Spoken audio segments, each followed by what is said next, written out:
Guys, it's Halloween. We're going to be talking horror today. Good chat. Okay. Quick and one. we're done. All right. Cool. What's everybody's favorite horror movie? Are we going to roll dice on it? Yep, let's. Sure. 15. I got an 8. Dan, got a 16. Dan got a 16. Go first. Beautiful All right, green hold dice. on. Are we talking scariest movie, the thing that scares us the most, or the one that we're most entertained with, or just our favorite for the cool factor? Because there's a big difference between The Purge and The Exorcist. And This is why conversations with nerds are so fucking difficult. I just want to know what your question is. Yeah, we need specifics. Okay, what's the scariest horror movie you've ever seen? There we go. Okay. Jesus so Christ. the scariest Superstar. movie, That's mine. the movie that scared me the most out of any other movie as a child was The Dark Crystal. Yeah, I get that. Yeah. I don't think I've seen it. Could not, Jim Henson's Dark Crystal, there's a thing on Netflix now that's a series based, like, that's a prequel to the movie.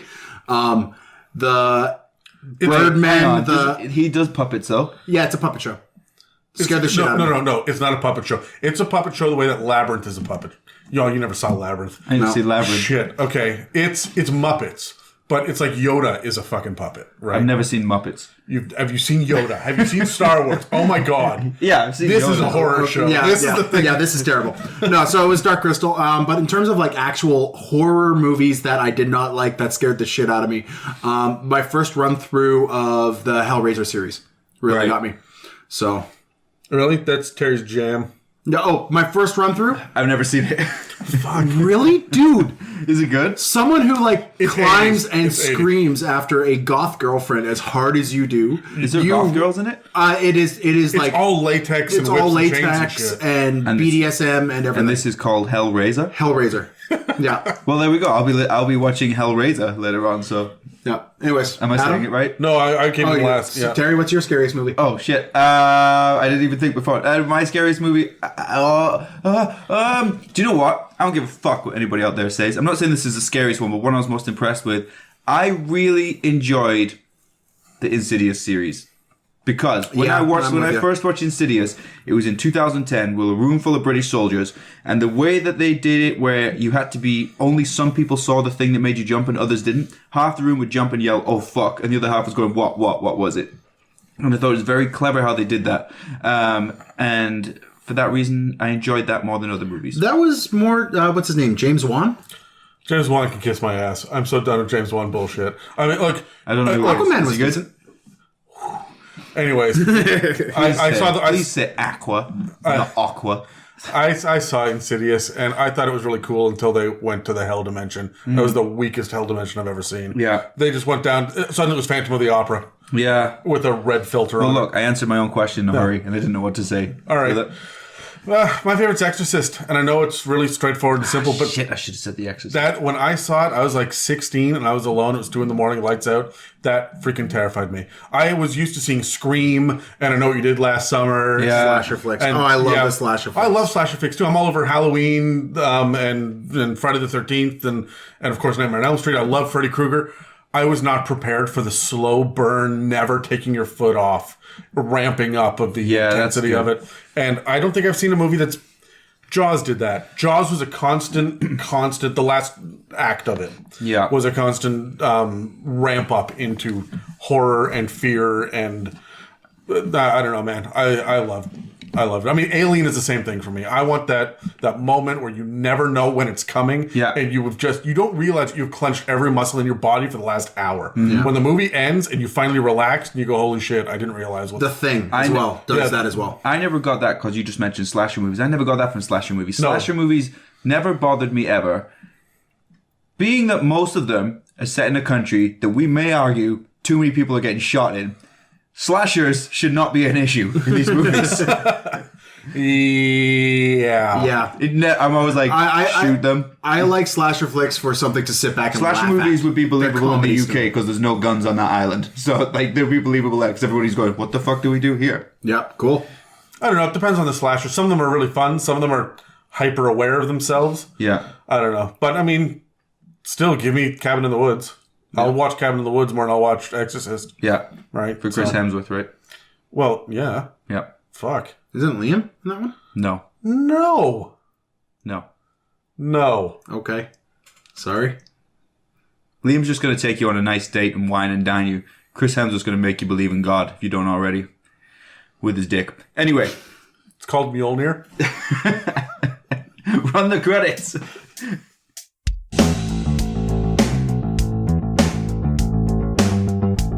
Welcome to It's a Mimic with your DMs, Adam, Dan, and Terry. So welcome to another episode of the It's a Mimic podcast, the roundtable Dungeons & Dragons discussion where you never know what you're going to get. I am Terry, and with me are Adam and Dan, and today we're talking about horror. Horror.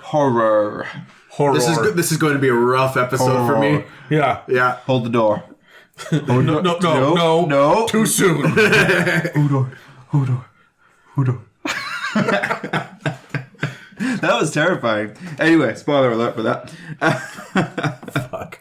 So usually before we go into these episodes, guys, we usually have a little bit of a chat about whatever we're building up to, and we kind of do backstory and things like that. We don't really have that with horror.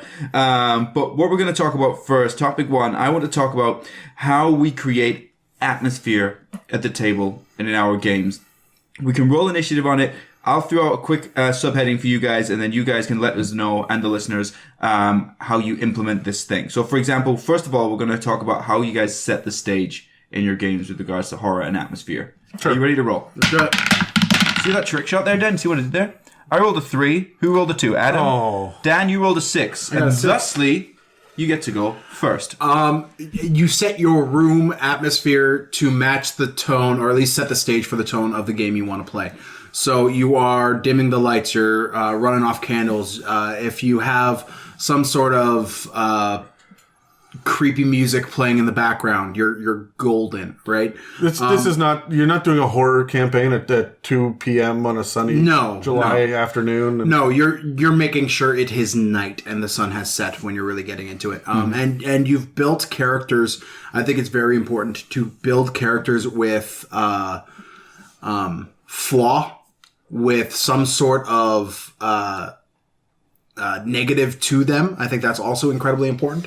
But to set atmosphere, you want there to be a weight in the room with the lights, the music, the just the tone in the room before people even sit down. You've set their expectations off right out the gate. Adam, is there anything that you'd add or remove from what Dan just said?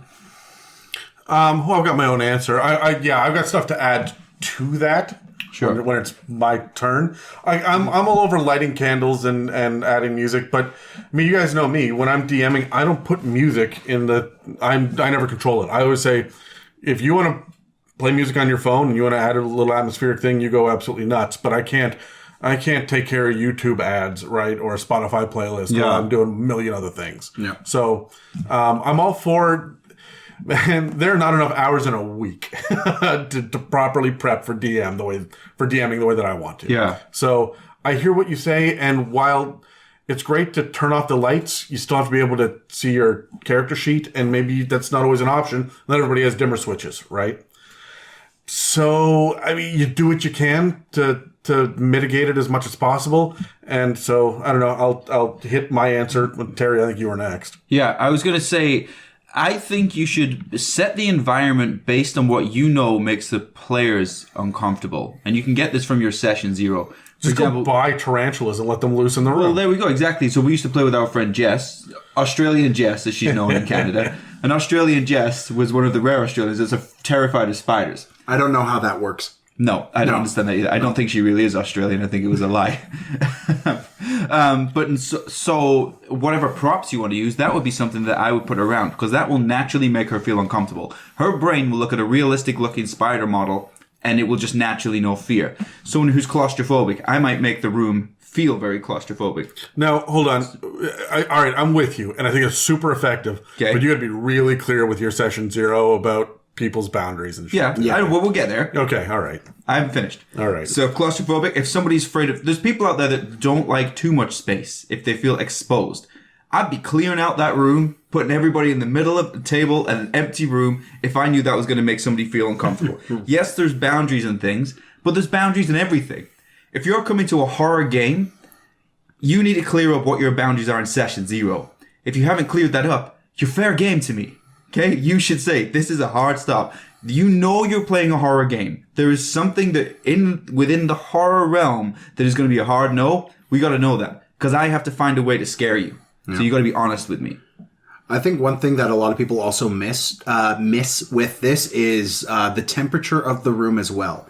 So if you are playing something that is you want people to be uncomfortable, you want people to be kind of hyper aware of their surroundings, throw on the AC. I don't care if you're in the middle of... Oh, that would just piss me off if it was cold.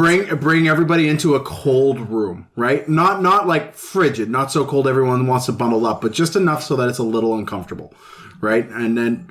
Maybe. No, I'm a fan of them bundling up too, because then they've got to come out of their shell every time they reach out to pick up their dice. Yeah, right. They're coming out of their comfort zone. Yeah, maybe. I like that. I wouldn't make it too warm. I'll tell you that. Yeah, that would just piss me right off. I'm sweating through D&D. I remember sweating through the summers in your freaking apartment. Oh my god! Good lord, that was painful. I would lose so bad. We just went outside in that little room. At one point, we were like, "Fuck this, we're going outside." Yeah, I mean, I lost weight playing D&D. That's so much shit.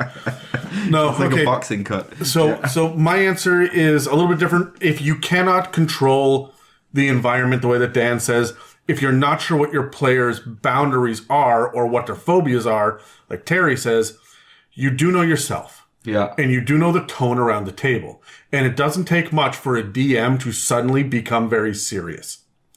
Not mad, just no more fun. And I often control my own facial features and I will give less and less information as time goes on. Hey, is this going to work? I don't know. You could try it.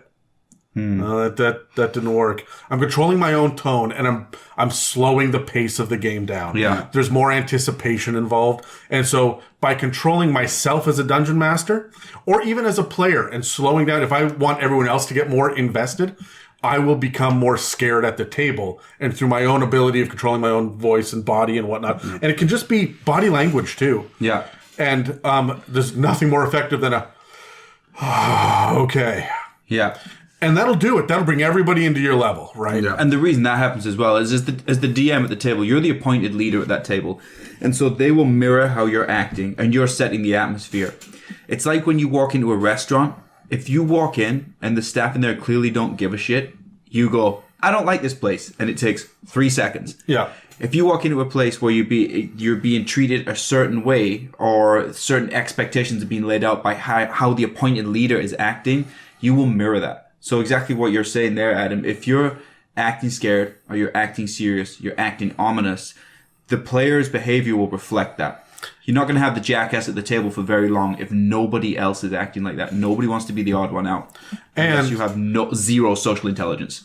Yeah, which, I mean, there are those people. It's D&D. They're out there. Right, yeah. We're going to attract walks of all life, right? But the other thing, too, if you are not comfortable, again, like, presenting yourself, if you don't think you've got the acting chops to be able to do it, put an NPC in.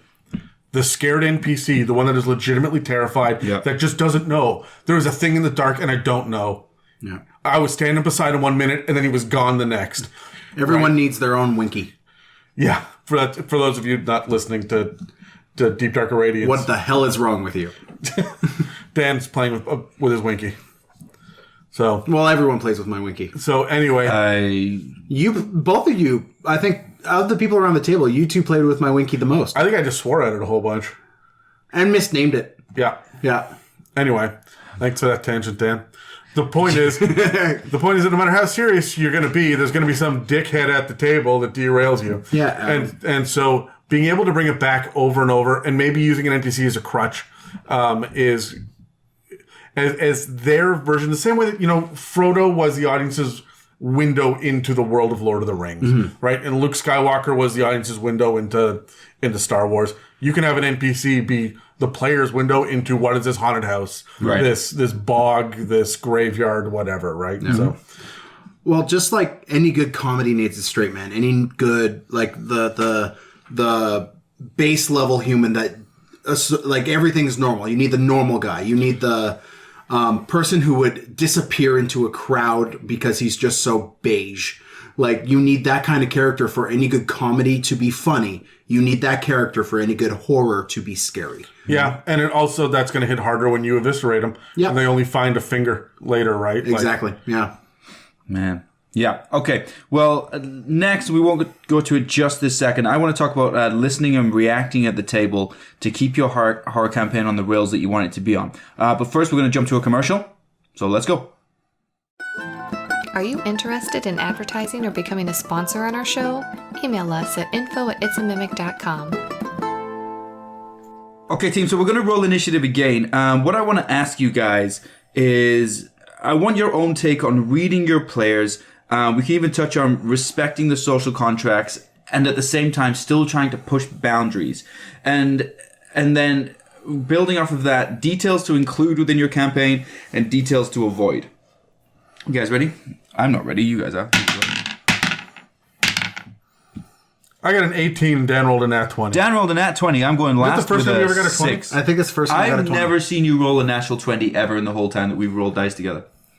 Were you not there for that one session where I rolled like Nope. 13 of them in one session? No, that was 13 natural ones. That was 13 natural ones. Yeah. Yeah. No. I'm pretty terrible at this Dan, game. I guess we're going in the same order again. Yeah. So, what's the question? Oh my goodness, Dan. You're the worst. No, there was a lot there. Like, what do you want me to focus on? I want you to touch on reading your players, and from reading your players, respecting their social contracts while pushing their boundaries, and from that, based off of that, details to include, details not to include. So, of course, everything you talk about in a session 0 is going to be integral for this. If you have a lot of history with your players, you might not need to ask the question, hey, what irks you? Because you might know, because you've been friends with these people for a long time. But if you don't have that luxury, ask in the session 0, not just to find out what not to do, but also to figure out where that line is so you could push up against it.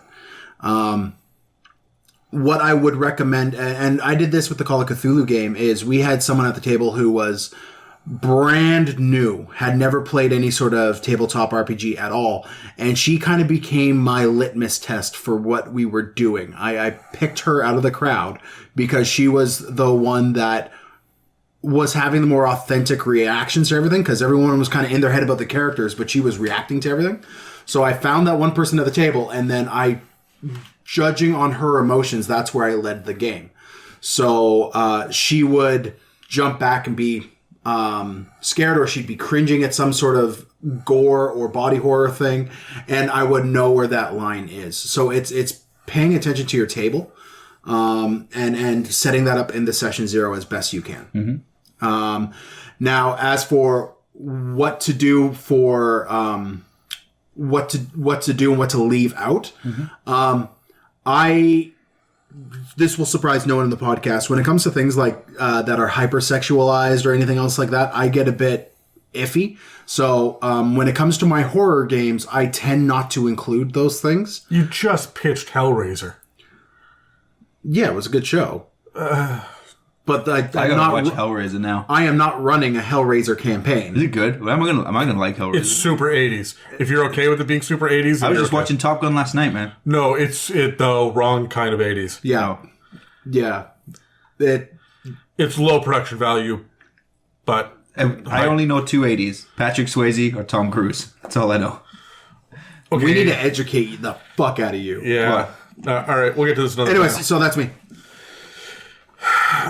You know what? Okay. I'm trying to figure out how to. That's a long pause. Yeah, I'm gonna edit that down for sure. I'm trying to figure out how to. I just paused for 3.5 minutes. I didn't know that. I'm trying to figure out how to put this into words. As much Well, as hopefully you do, because it's an audio medium. interpretive dance, it is. Well, that makes sense. I fully. Actually, I really did get something from that. Yeah. All right, so fuck you guys. How's that train of thought going? Derailed at the station. All right, so when it comes to horror, I think that the amount of horror that you include is not necessarily only about the content itself and the subject matter. I want to talk about the details involved. Mm-hmm. getting very, very, very specific can elicit a very different reaction out of different people. For example, if I punch Dan in the face, or I hit him in the face in character, right, like this. Ah! So, but if oh my god, that was the worst fight ever. Please don't hit me again. If I've got a monster that hits Dan in the face and he takes 13 hit points, that's not scary. But when the claw digs into his eye socket and removes the bottom half of his eyelid, right? I'm getting specific. You're still taking damage. It's the same amount of damage. But the more that I get into the specifics of it, the more gruesome it can be. But on the other side of it, as much as it can be about the specificity of the damage and the body horror as well, and the creepiness of the ghost, and getting into the fact that it's missing an arm or the clothes are all tattered from whatever horrid thing that happened to it. A lot of what horror is, and again, I'm talking about Exorcist and Alien and even Hellraiser as well. It was all about the anticipation. We've lost that in regular media now. That's why The Haunting of Hill House was so impressive to everybody these days, was because it was a slow burn. Drawn out suspension. Yeah, and we don't normally get that anymore. Instead, we get The Nun, right? Yeah. Where that was exactly how much suspension was in it. Yeah. None. So, yeah. Do you like that, Terry? Yeah, it took me a minute. Yeah. So, The Nun is when you finally, like, toss the towel in on James Wan movies, eh? no, I tossed in on Insidious. Oh, really? Yeah. So, no, I think that withholding information as well, letting them jump to conclusions. Let them, don't say there is a baby ghost in the crib. Tell them that the crib is full of dark, wet matter. And let them go in there and try to figure out what that is. Yeah. Don't spoon feed it to them. Let them explore it and discover it. And if you can lead them there without saying it and they make the discovery, that is more real and more horrifying. Well, that's what the scary part is. If you think of any horror movie, you're no longer scared as soon as you find out what it is. It's the anticipation. That is why suspense. And it's the movie Alien. Yeah. Right? Where we had Ridley Scott, who didn't show us the monster till the very end. Yeah. And then James Cameron came around and just pissed all over the whole franchise by going, look at this, and now there's a big one over here, and this one's a dog one, and everyone has guns. Yeah. Right? And it went from a horror movie to an action movie. Yeah. Correct. And the entire franchise never recovered. Yeah, right? That's right. Yeah, and it's the same.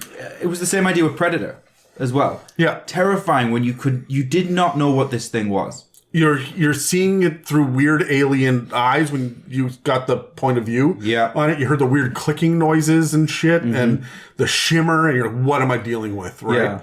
And I think I just want to add on for my turn, Adam, add on to something you were saying there, where you were saying to be descriptive is, instead of just saying I hit Dan, but how it was done to scare them. But I also think recognize again what your players are scared of and lean into that. So for example, if somebody is scared by, the idea of blood and gore and things, if the giant spider is attacking that person, that is the part I'll describe.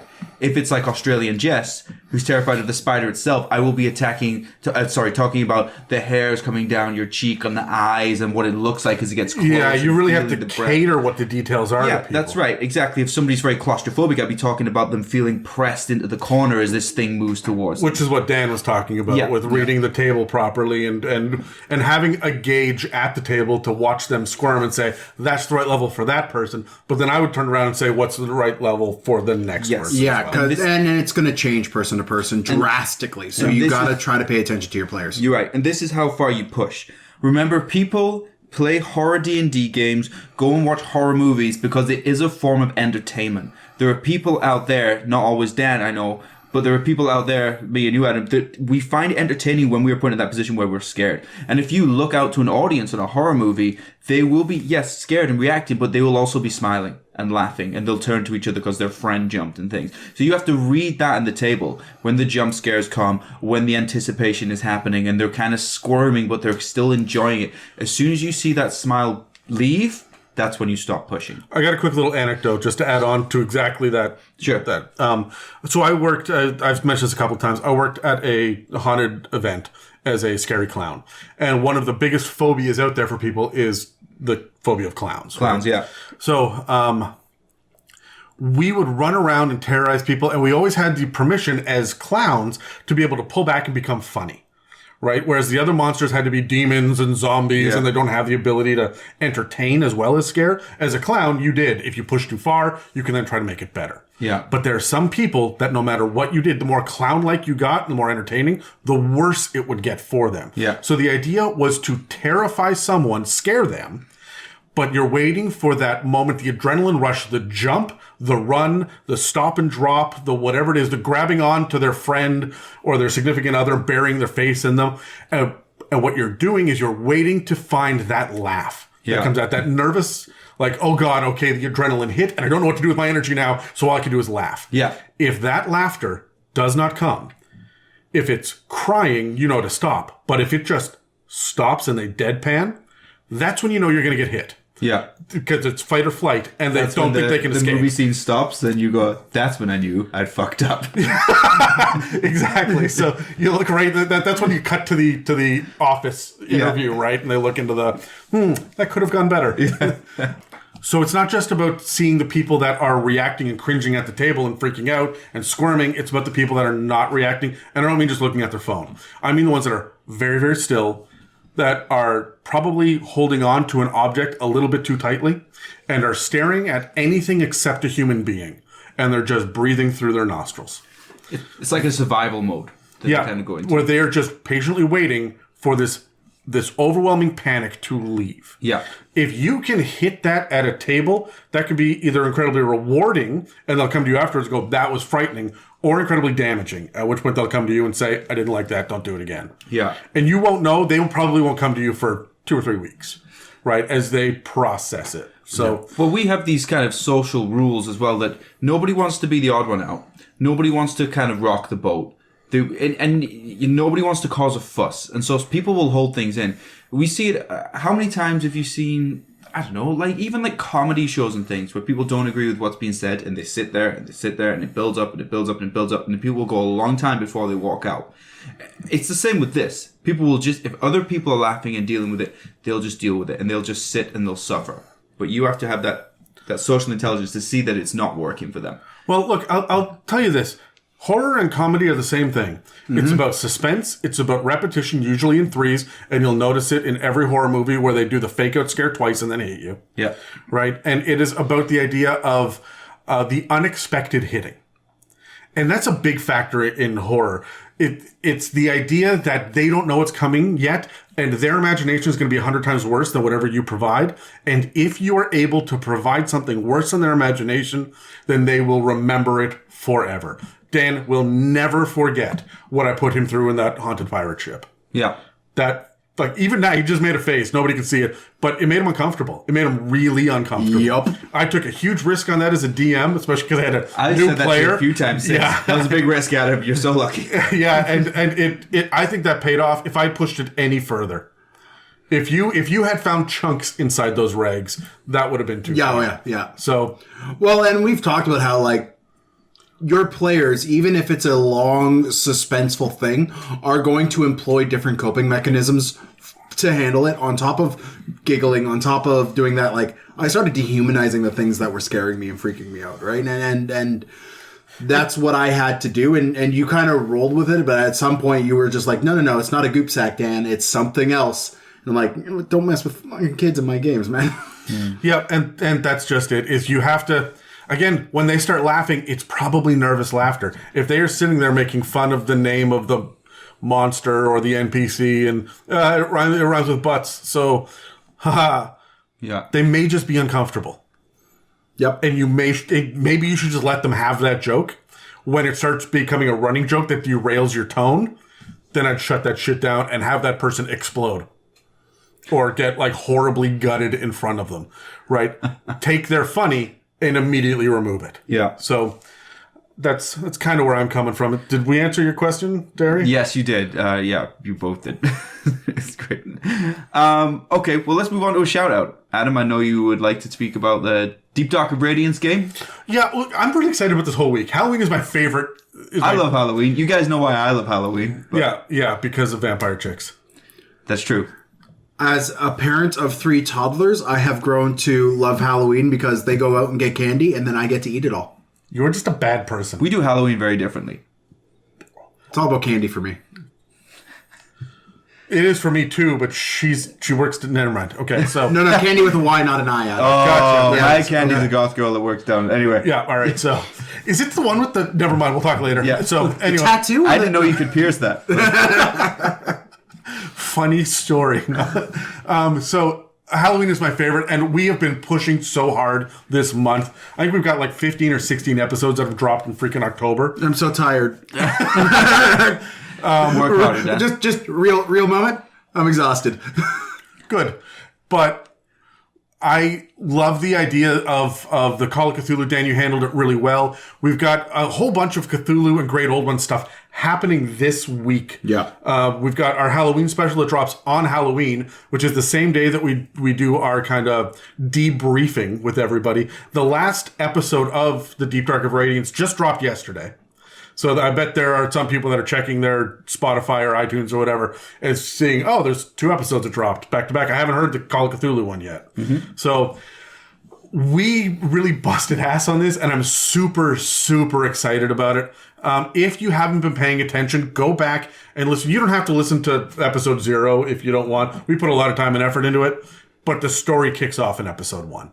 So anyway, happy Halloween to everybody, I guess. Everything that we do at It's a Mimic is a little bit horror-ish, monster-ish anyway. Yep. Including the cakes we eat, apparently. It's been a lot of fun. And guys, this week was exactly 1 year ago that we sat down and recorded our first beta version of the It's a Mimic podcast with the 3 of us. Don't bring that up. That is scary. Yeah, which nobody has ever heard and never will. But that was the first time the 3 of us huddled around a microphone, and it was bad. It was bad. You want to talk about horror? That was scary. We've come a long way since then. It's somewhere in the archive somewhere. It might see the light of day. Nope. It never will. Nope. It never will. That was back when he was known as Terry. Yeah. And we're doing so well now that all of us are getting paid for our work on the podcast. Everyone except intern Dave, yeah. who, by the way, is going to be in the special. And intern special. Dave is backed by popular demand. Yeah.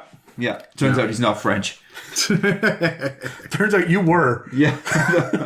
Sometimes. Right? Occasionally when you Other times he was accent. Moroccan. It was fucking terrible. I just paid attention to my French friends, and I'm like, oh, you actually don't say those words anything like how I was saying it. But okay, that's fine. Anyway, we are so happy, exhausted from this last month, but we're incredibly happy with October. It is our favorite time of year. I think, for sure. Yeah. All of us. So, you guys have 2 days, I think, until Halloween hits. And is anybody going as a Dungeons and Dragons character for Halloween? No. Is anybody going to cosplay? I don't mean us. I mean out there in the internet world. Oh, well, we should podcast land. Well, they should let us know. Yeah, I will absolutely post a whole shit ton of pictures. There's of people gotta be some people. Yours will probably do something, and we maybe there's accounts out there. I keep going to every party store that I see has got Viking this, and I'm like, oh, that's half a barbarian costume. Or it's like, oh, you can get the cheap foam sword. And I'm like, I can use that as a prop, and I just want to go grab every skull and candle and shit that I can for D&D. Yeah, Halloween is a great time to get props. Yeah. Okay, so team, topic 3, I want to talk about the payoff. The first 3 things we're going to talk about is dropping the hammer, how we do it, when we do it, your methods for it, the escalation, and the fear. And then I have one more question for everybody after that, but I won't ask it just yet. Sure. You guys ready? Let's go. 12. 13. 5. Oh, yes. That red wall. That's fine. I get to go first. Dropping the hammer. Adam's already talked about it, but I'm going to talk about it again. That was my nickname in college. Is the hammer your penis? Yeah, it is. Dan? Yeah. No. Not on this podcast. It's the screwdriver. Okay, we gotta keep doing this. Adam talked about drawing it out, and that is the. It doesn't get better. It doesn't get better. All right, I'm so excited for the D&D cosplay nerds to do their costumes as well. I know the accounts I'm running. Draw it out. Example is a book that I'm reading right now. Okay. Let me tell you guys something, all right? Dan, I'm going to tell you something. He's saying this like it's a big thing that Terry reads. Like, look, why do you think I don't read? no, I think you're very smart. I lent him more books than you. Oh, that book you lent me, by the way, is incredible. Right? And I am reading it. Yeah, it's so good. Flowers for Algernon. I mentioned it a few episodes ago. So good. You should have at it afterwards. Yes. I'm making my way through the Dark Towers. Dan, I'm reading a BDSM book. All right? Okay? Is it Hellraiser by Clive Barker? It's not. Okay, never mind. It should be. And the reason I started reading this is because I used to read the Anne Rice books, the vampire books, and we were talking about those recently. Yeah. Started reading them. Talked to a friend of mine. She was like, "Hey, you got to read these other books by Anne Rice." Oh, okay. I was going to say, if this is 50 Shades, Terry, then we're just canceling this. No. Did you That's the actually know that worst 50 Shades started as a Twilight fanfic? Everybody knows that. All right, yeah. Yeah, it's also terrible. Yeah. It's not good. Well, I'll take your word for it. based man. off the source material. Anyway, I guess. listen, I'm reading this book, okay? And what I realized when I was talking about the push, is it'll push you, stop, bring you back. Push you a bit further, stop. I'm not talking about, what's it called? Edging? Shit. Edging, that's it. Rackham told me what it was called. Edging. Did I say You got there before me. I was like, Jackie Rackham told me what it was, and I can't remember what it is. Adam legit just... Dan, I'm going to tell you. Push, bring back, push. And it was not just drawing the suspense out for a long time. This applies to horror and sex, apparently. But it was getting almost there and then pulling you in and getting almost there. Because for, yes, that type of book, it's going to do something for you. But also, for horror, it's that continued stress. Oh my God, you just want it to be over. You can't handle the suspense anymore. So it shouldn't be one long drawn out bit of suspense. I think you get so close, you're dangling over the edge, and then we bring you back, and we keep doing that multiple times. Like you said, the 2 fake scares, then the real scare. Yeah. That is my suggestion for dropping the hammer. With regards to escalation, don't ever tell them how to feel. As a dungeon master, be purely neutral. Yes, you can kind of start to adjust how you're acting a little bit to reflect what you want to put into the game, but I don't think you should ever straight out say, and you are scared. This frightens you. You shouldn't ever be like that. You should just be neutral because it's unnerving for people. For fear, remember, fear is fun, but fear is also the fact that you enjoy being scared. I find it to also be, Dan, are you ready? It's a form of perversion, is the way I look at it. It is a kink, okay? Because we enjoy it, even though we know it's not normal type of behavior. That's the way I look at it. You are getting pleasure out of this thing. And I think that's why we should push people to the edge and then bring them back and then push them on again. You guys, I feel like I've lost you in the room. No, I'm. There are many jokes that I'm refraining from saying. It looked like you guys looked down, and I was like, "That's why I rounded up what I was saying real quick." No. I'm still processing. I'm trying to figure out if that's. See, I think fear is something radically different. What do you think it is? Fear is the absolute absence of hope. No, that's legitimate fear. I'm talking fear for entertainment. Scare me, make me feel scared. It's fear for the form of entertainment. Well, yeah. If you are wanting to be scared for entertainment, you're looking for that endorphin rush. That's what you're looking for. Yeah, but people that want to be scared for entertainment, they want jump scares, right? Or they want to say, "Oh, that's gross," and then it's a fleeting fear. That we're not talking dread. We're not talking doom. We're talking that, and I guess this is why I think that you're probably right about it being a perversion. It's a titillation of a natural impulse that we can't control, right? Yeah. And that makes a lot of sense to me. But I play with a different kind of fear. Yeah. So that's I don't think, was I next? You are next. All right. I got totally lost when I left the freaking room. For me, it is though. It's that long drawn out suspense that that does sort of titillate me. I'm like, oh my God, like it excites me. That's why I like it. I've always said that when everybody gets up and leaves the room at the end of a D&D session, whether it is an action session or a comedy session or whatever it is, everyone should be emotionally spent. They should walk out and go, you know what? I need a beer. Yeah. Like, let's all go do something. I'm still interested in hanging out. I had a great time. Or, it's the end of the day and I'm really tired and this is great. But I need to unwind from that shit. It needs to build and build and build and build and build. Yeah. Right? So that's that's the big thing about the concept of horror and fear for me. When I talk about dropping the hammer, so here's the thing that I'm not sure that anybody else has ever picked up, but I start sowing the seeds of my legit horror 3 sessions in advance. Yeah. And when I talk about the slow build, I'm talking about the payoff at the end of the dungeon, not when you're in the beginning of the dungeon. You need to sow the seeds of the cultists are weird before they even decide to go after the cultists. And then when they go through the temple and then the catacombs beneath, and then they end up in the dungeons, and there's the altar to Orcus, and it all gets weirder and darker and grosser. And you've already set the tone. You've already been building and they don't even know it, right? And they were all laughing in the tavern about, oh, what kind of weird. But you are slowly becoming more serious as you go. And you are slowly bringing in the dread. And you have legitimately threatened something they care about. Whether it's an item or an NPC or a mount or whatever it is, you've given them that threat early. That's me dropping the hammer, is me taking away your stone hawk before we go down into the snake catacomb. Yeah. Which I did to you, right? Awful. Where, Dan, I spent 3 months talking to you about the fact that your daughter is missing and what's that like before we ever went anywhere near a haunted pirate ship. Because I wanted to drop you guys into it. Right? So that you were seeing how dark and evil and nasty, that loss is a real threat here. And even though that wasn't the theme of the dungeon or the next 2 or 3 sessions, it gave you the sudden idea that this is no longer fun and games. There's a real loss about something that I give a shit about. So the worst thing that can happen to a D&D player, I mean, ideally, short of there being some sort of horrid RPG horror story, right? The worst thing that can happen is your character dying.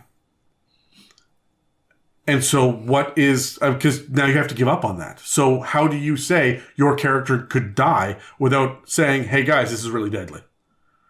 And it's by dropping little hints that threats are real. Yeah. And if you're playing in a group that is far more tactically based, like is not used to being emotionally invested in the characters, you have to start early. Find out what, 3 or 4 sessions in advance to really try to at least get some sort of grip into your players to build up towards this horror session that you are planning. Right? Because if it's a tactics game, they're just going to shoot it in the face with their arrows and they're going to move on, and they're not going to. It depends what they're afraid of. I hear what you're saying, but that's why I'm saying you have to. It's not just the characters. You have to attack the players. What is that one player afraid of? Exactly. Right, which is why I say the player's afraid of losing their character. If it's a tactical game, they've min-maxed the shit out of this. They've put hours into thinking about this, and they've reworked their character sheet 3 times before it ever showed up to a table. And now here you are doing charisma damage.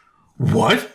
That's not fair. That can happen? Oh shit. And the moment they have that oh shit moment, this is real now. Yeah. And they're going to be tactical because they are in fear of losing. Exactly. And so that's why I say you have to make that fear, that loss, very real. Mm-hmm. So, and what that also is you are removing their sense of control.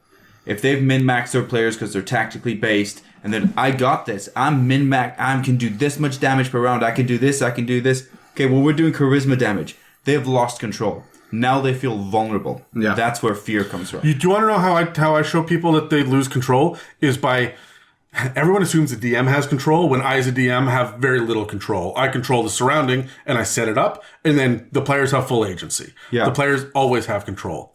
So when shit starts to go really, really, really wrong, because I have built an incredibly difficult encounter ahead of time, and then I get that look on my face like, oh my God, someone may die. I didn't plan for this. Holy shit, I'm stressed out. The DM has lost control of this. The monster's just running, and you guys need to find a way to kill this in 2 rounds. And you got to keep it away from that guy over there making death saves. Yeah. And there's nothing I can do here. And what do you mean you don't have health potions? Who still has slots for cure wounds? Nobody? Oh. I'm scared of it. This is an imaginary game. And now I'm flipping through the monster manual, and I put the monster manual and I stare at it for a moment, and I'm looking at freaking elves, and I'm like, well, shit. And I close it and I put it down, and I just keep my hand on the monster manual and take a deep breath. That's going to terrify everybody at the table, right? Because I have lost control and I'm trying to regain control. And like you guys said before, they're going to take their cue from you. Yeah. Yeah. Love it. So I think, Dan, were you? Everything that I was going to bring up has been said. That's the worst thing about going last is everybody says everything. And like... it's hard. I know. It is hard, but like building that dread, building that sense of foreboding in your group, whether or not it's a tactical, or a very character-driven, role-play heavy type campaign, you're going to have to really play to the table as best you can. If it's a very tactical-based game, the DM is an adversary, so they might not take your bodily cues very well because they're already against you. They're not connected to you. They're against you. And that if it's a very tactically minded game, and I've played in those type of games, so you got to do other things, and it's about making them feel vulnerable, like you said earlier, Terry, like attacking those up till now unattackable stats that they treasure. Yeah, right? Yeah, they didn't realize that alignment shifts were on the table. Yeah, right. Like, or they didn't realize that suddenly dismemberment's on the table, and now they have to deal with their fighter who has one leg. Been there, right? 3 times. So, like, it's you have to get creative if you want to.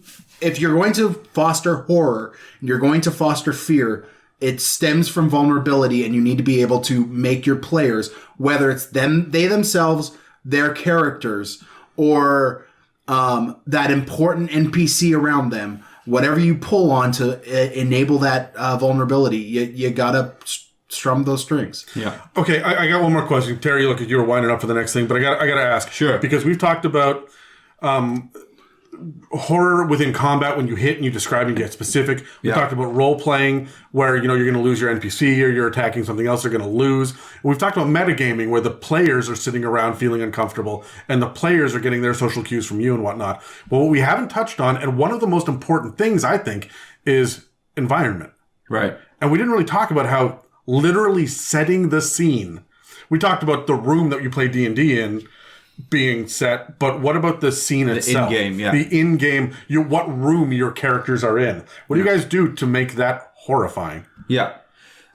Yeah. I'll go first. Yeah. I would say don't get preoccupied with the end goal. If the monster, I think I've said something similar before, but I know we get a lot of new listeners, so if the monster that is on the other side of the door, as soon as you see that monster, that scare is gone. That monster is not as scary as the sound of that monster, as the smell of that monster, of how that monster has affected the room around you. So use your exploration skills that we talk about in the podcast to set the scene and create the fear, not by telling them what is there, by describing what is around them. Because that is going to build up the fear more than just, it sounds like a beholder on the other side of the door. All right, well, shit, now I'm not scared. Now I go back to my imagination becomes those flat gray walls like Doom that we talked about a couple episodes then, instead of being immersed in the world. So my big advice is don't rush to the end goal.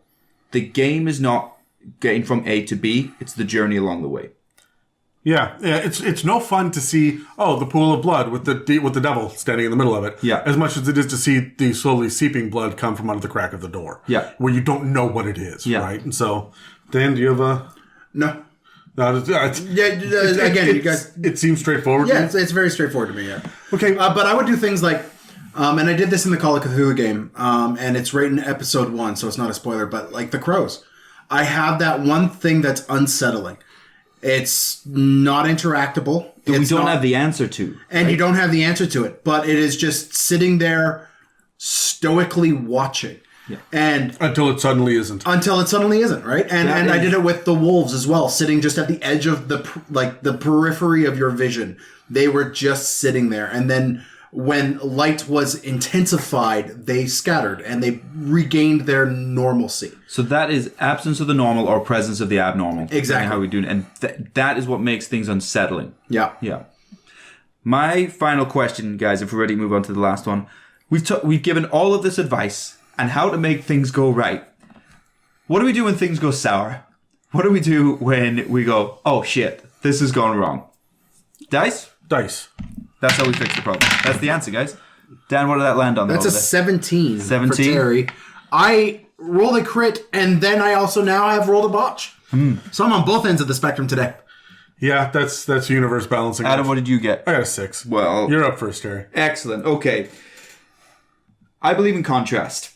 Well, everybody should. It definitely exists. But I believe in using contrast within the game.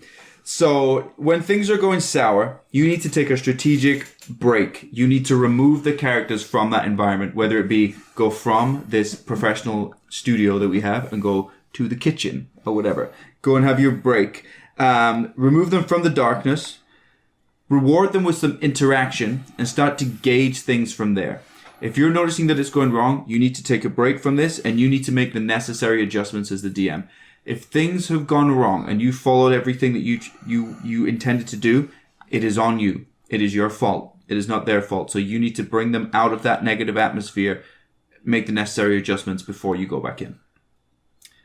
That's it. That's my big wow piece of advice. I can't think of any way other than fixing your mistake by removing them from it that you would do. There's no trick to this. It's just have some social intelligence and take a break. So you're talking about when they're not taking it seriously or when the horror's fallen flat? Sorry, this is when you've gone too far. You've pushed somebody over the edge. Okay. Yeah, sorry. I should have been clear on that. Yeah. Yeah, I'm going to agree with that 100% from a note that I got from Dan about 3 months ago. He said, fuck you. Kinda. And there's this guy dressed as a leprechaun with some balloons that delivered it. We walked away. We took a big break for 3 months for the summer, right? And Dan turned to me. We were walking to my car, and he goes, man, I play D&D so I can be a hero, and this has been a fucking grind for 10 months where there's been no light or happiness, and we just lost after a big cliffhanger. The big things that we set out to do, we devoted the last 4 sessions to, we didn't accomplish either of them. And the bad guys won twice over, and there was not a fucking thing I could do about it. And that is disheartening. And that is when the horror was too much. Yeah. When the dread and everything became too much for a player.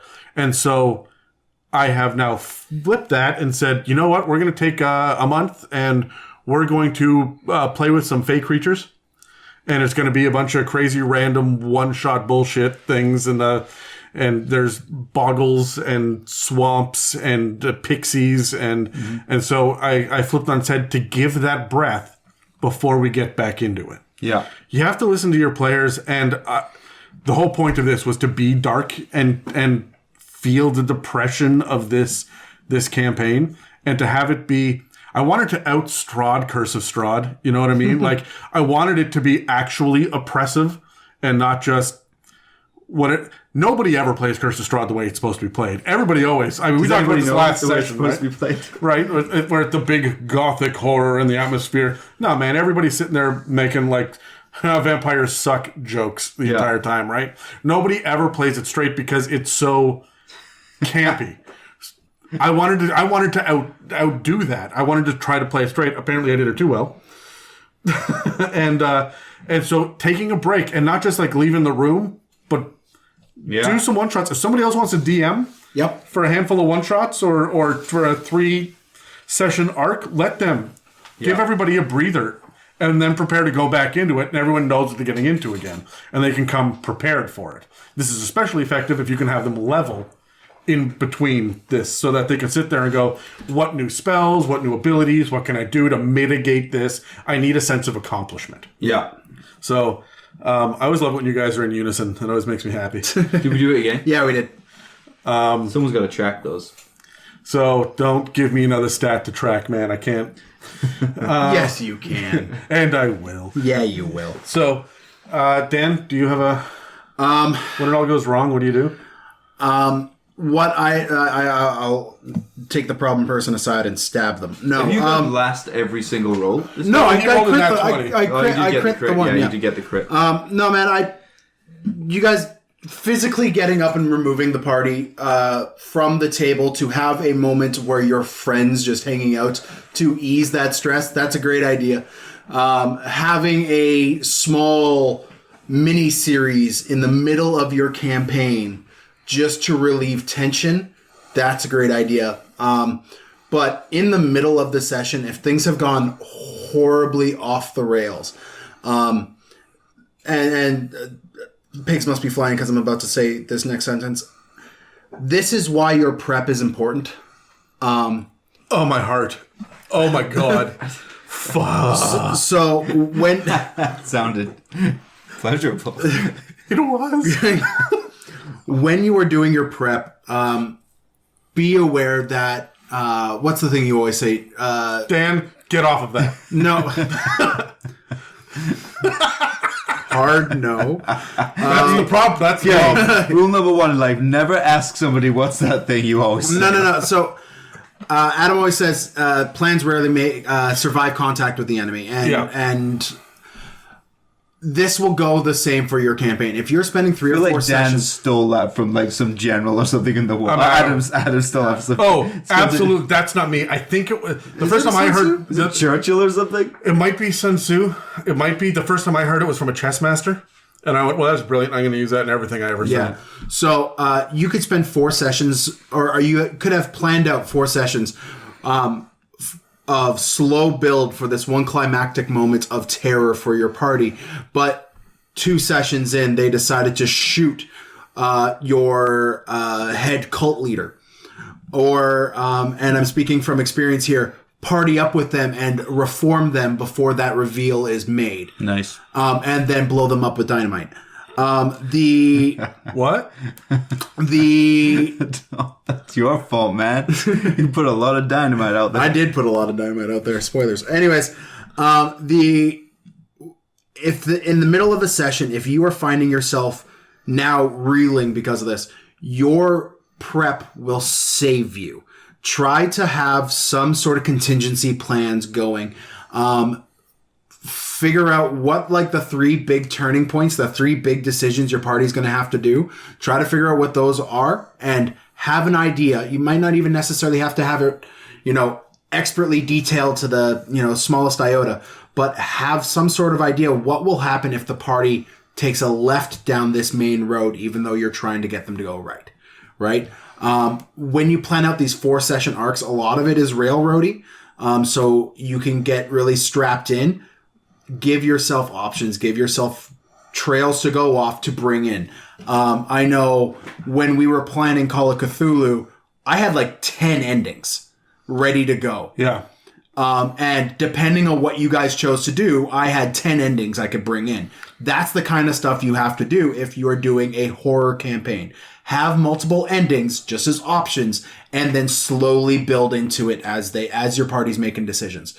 So, preempt the reactive DMing at the table with your prepping, right? And that's just got to be one of the things you do.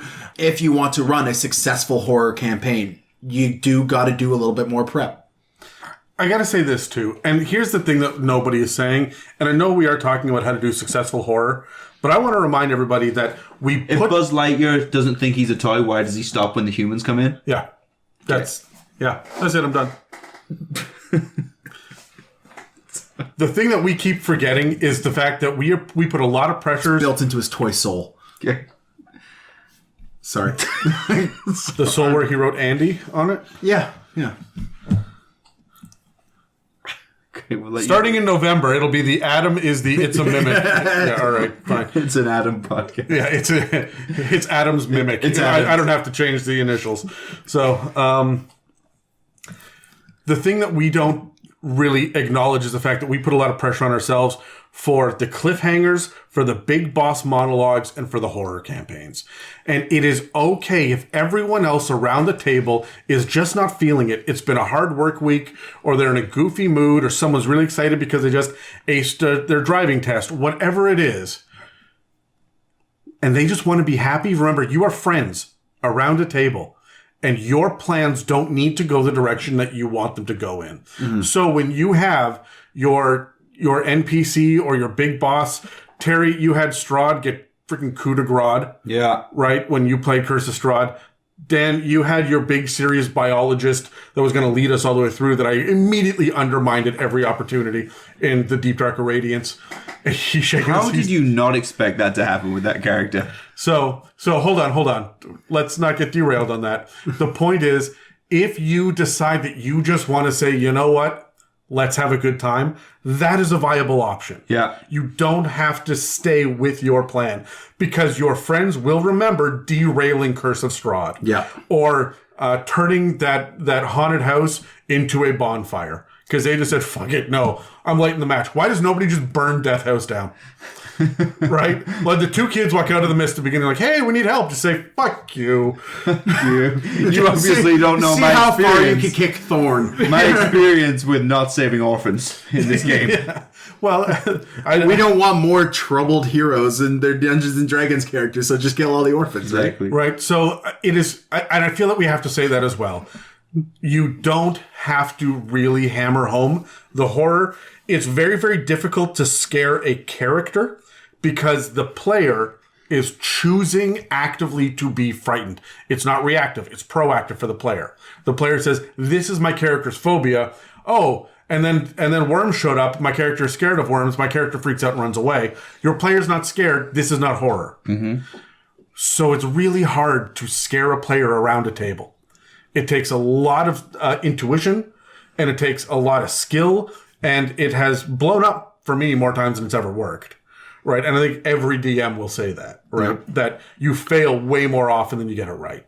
So, But the thing is, I do want to build into the fact that, like, if you're failing and don't let that get you down, because there's a certain success and failure, especially when it comes to Dungeons and Dragons. Oh, how many horror movies have been a success?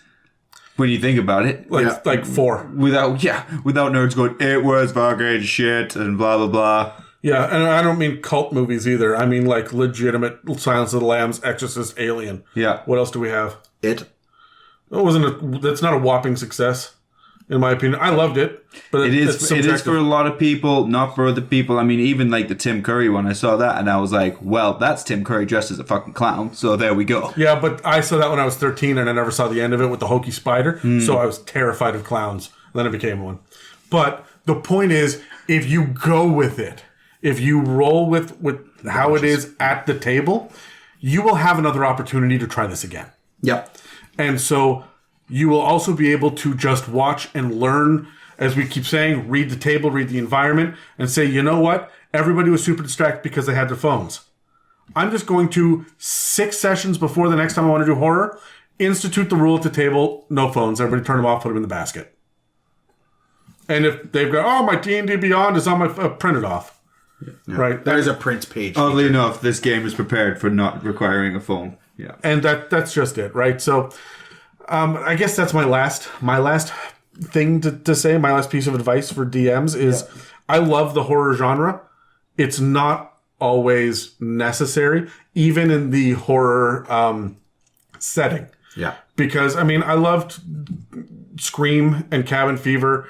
Young Frankenstein is comedy done in the horror setting. Yep. Right. We've got Underworld is action done in the horror setting. There's a lot of different ways to do it, and be open to embracing that. Yeah.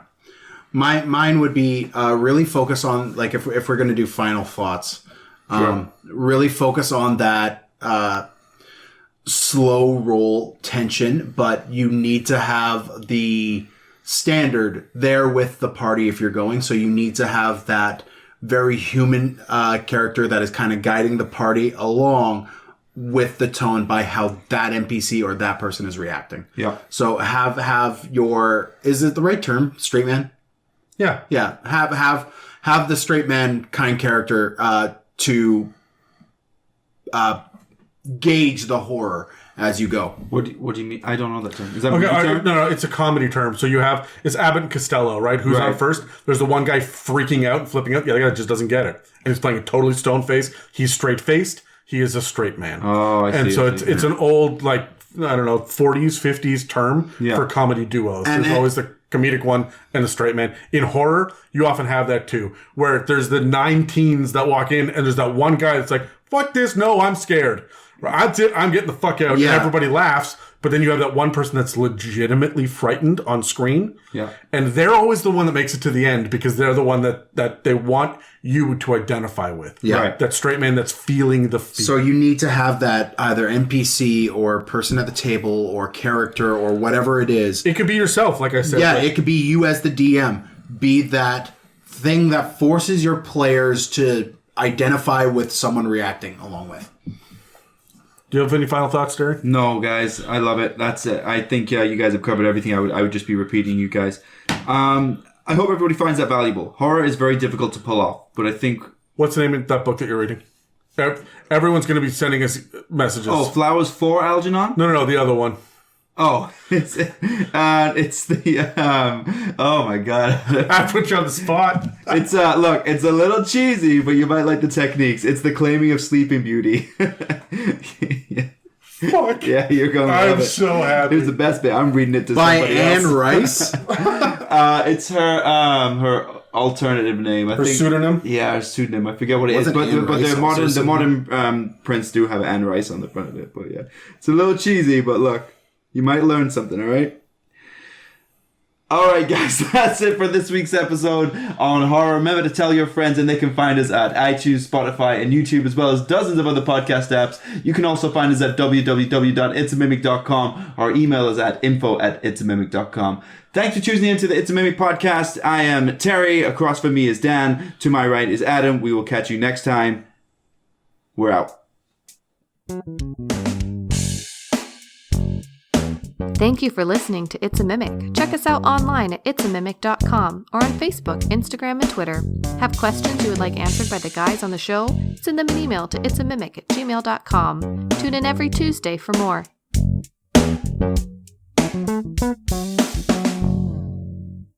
Oh, you were coughing. No, I was dribbling Pepsi down my chin. Is that his name? Yes!